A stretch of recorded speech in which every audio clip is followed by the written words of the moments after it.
하나님 아버지, 때때로 사람의 반응을 의식하여 하나님의 뜻에 온전히 순종하지 못한 저희의 연약함을 용서하여 주옵소서. 저희의 뜻을 이루기 위해 하나님의 뜻을 구하는 척했던 불순한 마음을 버리고 순수한 믿음으로 주님을 찾게 하소서. 오늘 하루도 하늘 시민답게 하나님의 영광을 드러내며 살 수 있도록 저희의 삶을 인도하여 주옵소서. 오늘도 말씀하옵소서. 듣겠습니다. 예수님의 이름으로 기도합니다. 아멘.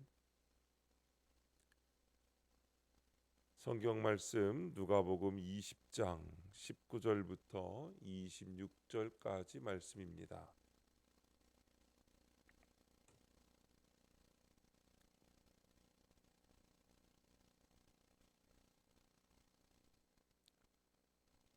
다 함께 찾으신 말씀을 한 목소리로 읽겠습니다. 서기관들과 대제사장들이 예수의 이 비유는 자기들을 가리켜 말씀하심인 줄 알고 즉시 잡고자 하되 백성을 두려워하더라. 이에 그들이 엿보다가 예수를 총독의 다스림과 권세 아래에 넘기려 하여 정탐들을 보내어 그들로 스스로 의인인 채 하며 예수의 말을 책잡게 하니, 그들이 물어 이르되 선생님이여, 우리가 아노니 당신은 바로 말씀하시고 가르치시며 사람을 외모로 취하지 아니하시고 오직 진리로서 하나님의 도를 가르치시나이다. 우리가 가이사에게 세를 바치는 것이 옳으니까 옳지 않으니까 하니, 예수께서 그 간계를 아시고 이르시되 데나리온 하나를 내게 보이라. 누구의 형상과 글이 여기 있느냐? 대답하되 가이사의 것이니이다. 이르시되 그런즉 가이사의 것은 가이사에게, 하나님의 것은 하나님께 바치라 하시니, 그들이 백성 앞에서 그의 말을 능히 책잡지 못하고 그의 대답을 놀랍게 여겨 침묵하니라. 아멘. 하늘의 시민권이라는 제목으로 말씀의 은혜를 함께 나누겠습니다. 본문 요약입니다. 예수님을 잡으려 하는 서기관들과 대제사장들이 백성을 두려워합니다.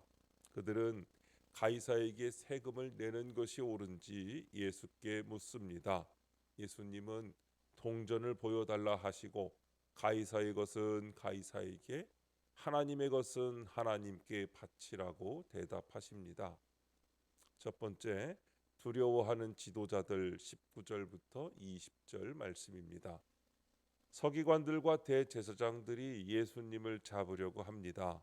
예수께서 비유로 하신 말씀이 자신들을 가리킨다고 알아차렸기 때문입니다. 하지만 그들은 백성이 두려워서 잡지 못합니다. 하나님의 뜻을 온전히 전하시는 예수님과 달리 그들은 백성의 눈치를 보며 자신들의 지위를 지키려고 했습니다.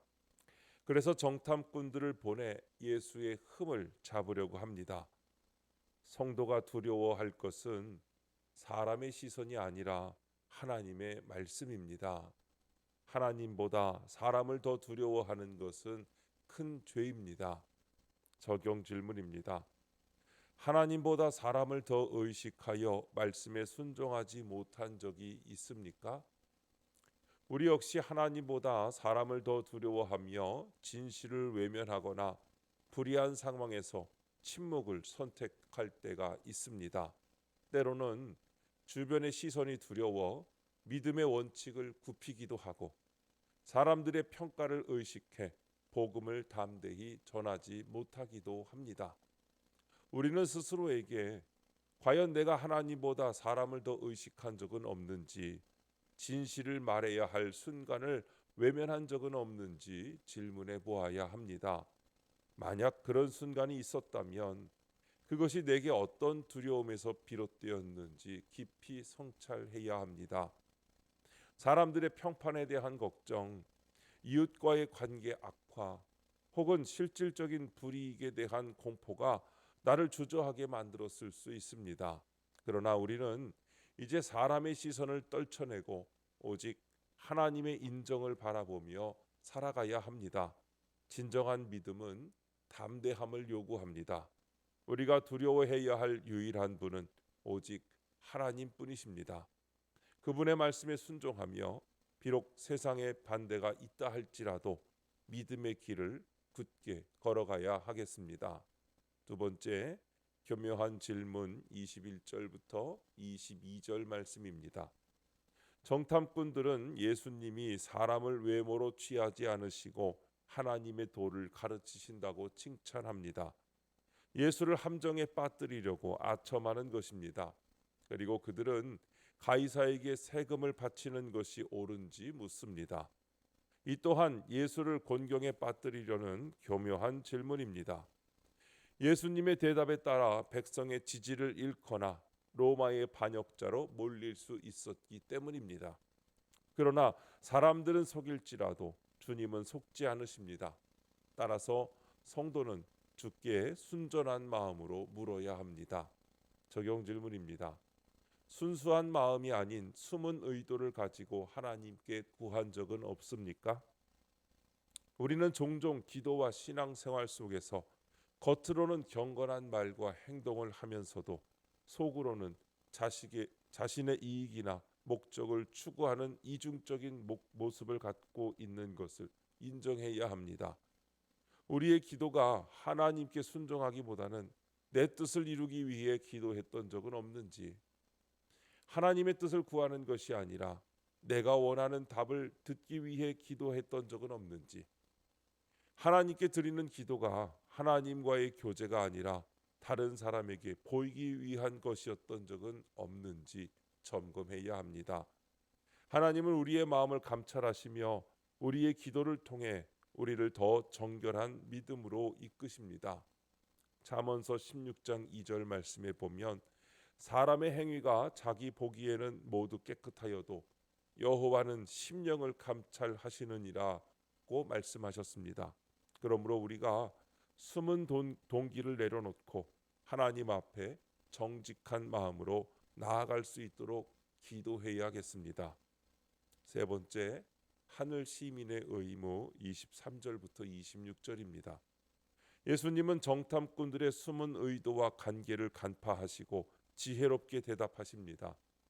동전에 새겨진 가이사의 형상을 보게 하시며 가이사의 것은 가이사에게, 하나님의 것은 하나님께 바치라고 말씀하십니다.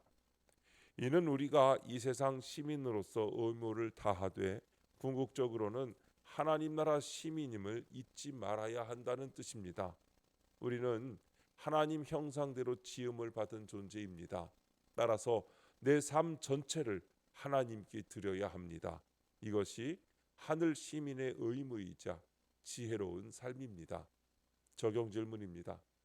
나는 일상에서 하나님 나라의 시민다운 모습으로 살아가고 있습니까?